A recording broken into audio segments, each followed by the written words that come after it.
Hello everyone, welcome back to my another mini blog. শীতের বিকালে মনটা এদিক ওদিক ঘুরতে যেতে কার না ইচ্ছা করে বলো। তাই সেদিন একা একাই হঠাৎ চলে গেলাম ইসকন টেম্পেলে। আর যেতে যেতে দেখলাম কলকাতায় বড়দিনের সেই ফেমাস পার্ক স্ট্রিটের লাইট কিন্তু জ্বলে গেছে। প্রায় 4:30 পৌনে 5টা নাগাদ পৌঁছে গেছিলাম মন্দিরে। আর ইসকন আমার একটা কলকাতায় ফেভারিট জায়গার মধ্যে পড়ে বলতে পারো।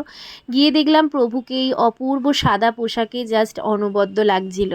আর সন্ধ্যারতির কীর্তন ভজনের মাধ্যমে বেশ সন্ধেটা সুন্দর কেটেছিল। মনটাও কিন্তু অন্যরকম হয়ে যায় বলতে পারো। তোমরা যারা যাওনি তারা কিন্তু একবার ডেফিনেটলি যেতে পারো। আর বেরিয়ে ইসকনের নিচেই দোকানে টুকিটাকি জিনিসপত্র দেখে আমার ফেভারিট আইটেম রসমালাইটা খেতে কিন্তু আমি ভুলিনি। এবার পালা বাড়ি ফেরার। শীতের কলকাতাকে টাটা বাই বাই বলতে বলতে বাড়ি ফিরলাম।